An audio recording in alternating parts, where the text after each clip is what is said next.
I think I haven't accessed this on 803 before. I haven't put kudos yet. Boop. Kudos! Okay. Sometimes labels fail. Chapter 3. It's the dad instinct, Logan. That's what you're feeling. Patton had said Shadowcaster wouldn't wake happy, and Logan had silently agreed, but he had been expecting a very different type of unhappy than what they were getting. Logan had anticipated fear, of course, but he'd imagined it would be the angry or even violent type of fear. It wasn't. It was something else. He was rather docile for someone who routinely committed crimes in a mask. He never looked like he might go on the offense. Logan imagined that he wouldn't, even if they did try to hurt him. He was always twitchy, shrinking away, and startling when they acted too quickly or too loudly. He watched their hands with careful eyes and had trouble making eye contact. He'd recoiled when Patton touched a butter knife. It was disturbing and made his hackles rise for reasons he couldn't quite name. Logan watched him closely throughout the day. Patton gave him a pair of loose pants and a hoodie to replace the bloody and torn outfit he'd come in with. It completely swamped his smaller frame. He liked to try to hide in it, pulling his hands in and tucking his chin under the neckline until he was just a dark gray blob. He had a tendency to curl around his wound protectively, as though scared it would be taken advantage of, despite the fact that Patton had stitched it up with his own hand. He looked so small like that. Yet, despite his fear, there was a softness to him too. He responded well to Patton, which, to be fair, it was Patton, but still. He'd gone so far as to chuckle at a few of Patton's ridiculous jokes, even if his eyes flickered to Logan, as though to make sure he wasn't in trouble for doing so. Patton lit up every time. He'd already been ready to befriend him before he'd woken up. Then he'd woken frightened and soft-spoken, and any caution Patton had with regards to him was quickly thrown away as his dad friend mode activated at hyperspeed. There was nothing for it now. Not that Logan was particularly worried. Shadowcaster had proven himself trustworthy before now, enough, at least, for Logan to bring him here, and just a few conversations with him had something stirring in Logan. He looked at Logan in a certain way, maybe not trustingly, but like he wanted to trust him. He smiled when Logan did something for him or offered him something. The curious way he'd looked at the soup floating in midair reminded him of his favorite students. The way he'd leaned forward and snatched a bit of liquid out of the air was something Patton insisted on doing on the regular, and left him with a fond feeling in his chest. He watched with that same burn of fondness as Shadowcaster peeked his face out of his hoodie bundle to watch Patton intently. The apply love and affection plot was fully in motion, and Logan thought it may actually work if given enough time. Patton had begun his story a few steps away from the bed. He was regaling him with a story about Remy, not using his name, of course, post-appendicitis. The man had managed to somehow bribe or blackmail 3 separate co-workers to smuggle him Starbucks coffee before he'd been cleared to eat by his doctor. Patton had been forced to repeatedly intervene as the coffee schemes got more and more complex and underhanded. While Patton had been speaking, he'd edged his way closer to Shadowcaster, like he was a startled stray animal and the story was a piece of ham. By now, he'd managed to sit on the edge of the bed without his target startling. His hand snuck out as Logan watched to softly touch him on the calf, his mouth never pausing. Shadowcaster definitely noticed, but he didn't seem alarmed, and he didn't draw away. He just glanced at the hand and back up, maybe a little suspicious, but far more confused than uncomfortable. Logan watched the interaction curiously. How did Patton do these things? It was like magic. I eventually brought him coffee myself once he was cleared by his doctor, but I don't think he has ever completely forgiven me. He hasn't, Logan commented, as quietly as possible to still be heard, not wanting to break whatever spell Patton had cast, and cause the man to launch himself directly onto the ceiling like a startled cat. Patton looked over to glare at him with a playful glint in his eyes. Do you two get together to talk about me? He asked. Only on Tuesdays, he replied. We exchange notes. Hang on. Did he say Tuesdays and Thursdays were for research? Yep. Coffee with Remy is research. I Nice. mean, hey, maybe he wants to learn more about Patton's actual fields and decided to get some more and decided to get another perspective, but it's not his husband. Yeah. For let's see. Tuesdays and Thursdays for research and meetings. Okay, it could just be a meeting. But still, But what would he need to meet with Remy for? to Remy's a gossip. nurse and Logan is a professor. Gossip about Patton. Probably. Which the fact that Can you they blame meeting regularly on Tuesdays is like Logan likes Remy more than he lets on.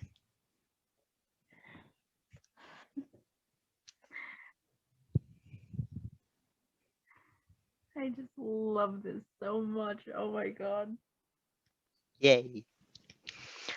Patton chuckled and patted the man's leg before withdrawing the touch completely and standing. Well, he said, I think it's about time for supper. Any requests? Traditional post-surgery food is ice cream. For tonsillitis, doctor, Logan chided, rolling his eyes. Patton didn't acknowledge him, just wiggled his eyebrows at the man on the bed, but he did not laugh as Patton had probably been aiming for. Instead, he had stilled. Dinner? He asked. Wait, how long have I been here? Around 18 hours. It's slightly past 6 p.m. now, Logan answered. Shadowcaster sucked in a panicked breath, eyes widening. He made to sit up completely, swinging his legs over the side of the bed, not seeming to notice the pain that he had to be in at the sudden movement.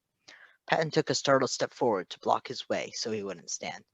Logan noticed the shadows at the end of the room shudder a bit at his upset.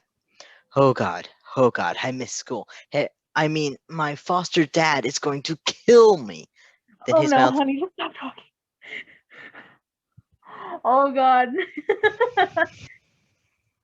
Typical teenage panic. Then his mouth clicked closed and his eyes widened as he realized that in tripping over himself to not reveal a name, he'd accidentally revealed other, perhaps more pertinent information about himself. Your what? Patton asked. He'd straightened like someone had pulled a string attached to the top of his head, poised and still like a dog on point. He turned suddenly intense eyes on Shadowcaster. How old are you?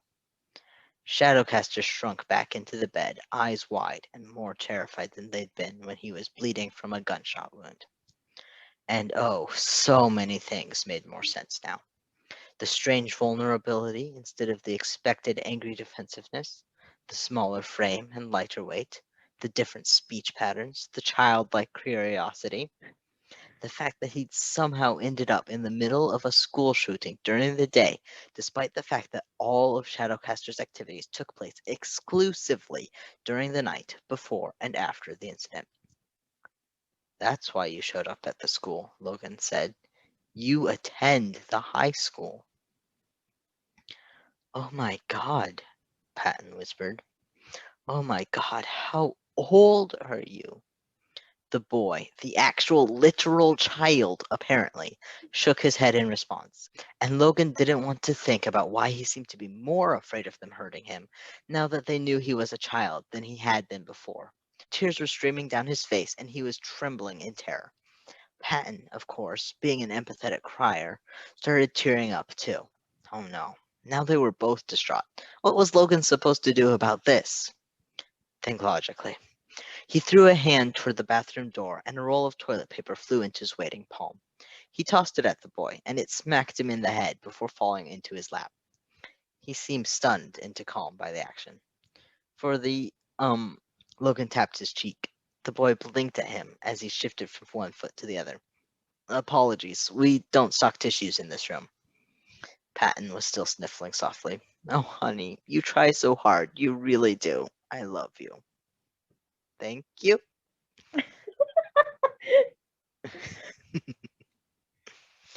The boy was still staring at the toilet paper roll. He looked up at Logan, and then over at Patton, and then back to the toilet paper.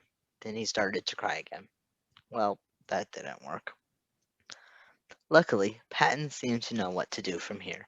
He sat next to him on the bed and plucked the toilet paper from his hands. He tore off a couple of sheets to wipe at his cheeks with a gentle hand, then hushed him and, in spite of Shadowcaster's clear fear toward them, managed to coax the boy forward so he was leaning his head against Patton's chest. "It's okay," Patton soothed. "You're okay. Hush now." He rubbed a couple of calming circles into his back and pressed his cheek against the top of his head. He side-eyed Logan meaningfully. Mm. Logan took a cautious step toward them, and Patton flashed him a hint of a smile. Okay, that is what Patton wanted from him. He took a couple more steps toward the bed and sat carefully on the bed next to them, opposite the boy from Patton. Patton raised an eyebrow at him, and he blinked back blandly. Patton gave a fond eye roll and grabbed one of his hands from where it was sitting on the bed, guiding it onto the back of Shadowcaster's head. Oh, okay. Logan could guess what he was supposed to do from here. When Patton released him, he gently ran his fingers through Shadowcaster's hair. Even though he trusted Patton to know best in situations such as this, he was still surprised that the touch caused the boy's shoulders to relax a bit. "We would like to know your age," Logan said firmly, but punctuated the demand with a soft scratch of fingernails to his scalp. "We aren't angry, and we won't cause you harm." He paused long enough that Logan didn't think he'd capitulate. "I'm 15," he answered finally. He saw Patton's lips turn down in displeasure. "You've been active in the cities for over a year," Logan said in surprise. "You've been robbing banks since you were 14?" He flinched away a bit, and Logan grimaced at his own tone and started the head scritching again in hopes that it would pacify him. It seemed to work. 13, actually, he mumbled. 13, Patton mouthed. "Why?" Logan asked. A 13-year-old robbing a bank was more than strange, especially without outside influence, and Shadowcaster had always worked alone. What could possibly prompt such behavior? "I needed money," he answered simply. "You were 13. Why would you need money? To buy coloring books?" "Bluebird," Patton scolded. Shadowcaster shrugged. "Food and clothes, mostly. Life's kind of expensive, and I couldn't exactly get a real job, even if I thought I'd be allowed to." "Food and clothes," Patton said blankly. "Yes," he replied, as though he were the one confused about their behavior. Patton looked distressed, not that Logan was faring much better. "That is not something a 13-year-old, or a 15-year-old for that matter, should be worrying about. Certainly not to the degree where they feel compelled to rob banks," Logan said. "Yeah, maybe," Shadowcaster replied non-committally. "Yeah, definitely," Patton corrected, and moved back to search his face. Did your foster father do that to you?" he asked. Oh, that hadn't even occurred to Logan. The way the boy's fingers gripped the sheet tighter next to his leg was all the answer the adults needed. "You aren't going back there," Patton concluded. "What?" he asked. "You aren't going back. I'll kidnap you. Would you want me to kidnap you?" Patton. Oh my god. He looked at Logan for help. Logan shrugged. He certainly had no moral qualms with the idea, though he figured there were probably less extreme methods they could take before getting to that point. He'd talk Patton down privately later. Well, maybe. "You," the boy continued. The yes was clear in his eyes, even to Logan as he hesitated, fingers curling and uncurling in his lap. And wasn't that horrible? One meal and a couple of hugs from Patton could convince him that he'd be better off with them than in his current living situation. "You could get in a lot of trouble for that," he finished. "I don't care," Patton said instantly. Logan knew him enough to know he was telling the truth, and that's not an answer. He hesitated again, but then slowly shook his head. No, I couldn't. I'm a minor. You'd get in so much trouble, and I have to go to school. People would notice if I just disappeared from school, and they'd call the cops. You can't just... No. Fine, Patton agreed. We'll figure something else out then, but you are never going back there, he promised. Shadowcaster did not look completely convinced, but he nodded. Patton moved to pull him into a hug, and he went willingly. Patton looked at Logan over the boy's head, a certain glint to his eyes that Logan understood instantly. It was a rare sight, but one that Logan was intimately familiar with. He remembered with clarity the day it was set on him. He hadn't known what it meant at the time. He just knew he'd suddenly been unable to breathe. Now he knew what the look was. He'd seen it leveled at different things through the years. The kitchen in this house, the god-awful rug in the living room, the dog, the caffeine-addicted nurse.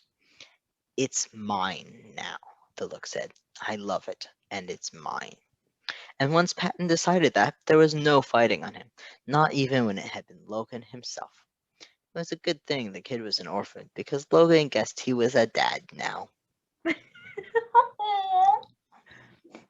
Oh my god, I'm going to fucking die. This fic is going to kill me. With cuteness? Yes. Very much yes, but also just, I'm going to kidnap you. Superhero in the room. I'm okay with that. Yes. I am okay with kidnapping this child. Let's do it. I don't think it's so much let's do it as that I will permit you to do it. it's like, I give you permission. I am aware that I'm not going to be able to stop you. But You also, can't like, lead them, join them. yeah, he's like, I have no moral qualms about kidnapping this child. He literally said that. Not out loud, but he did. Think it. He,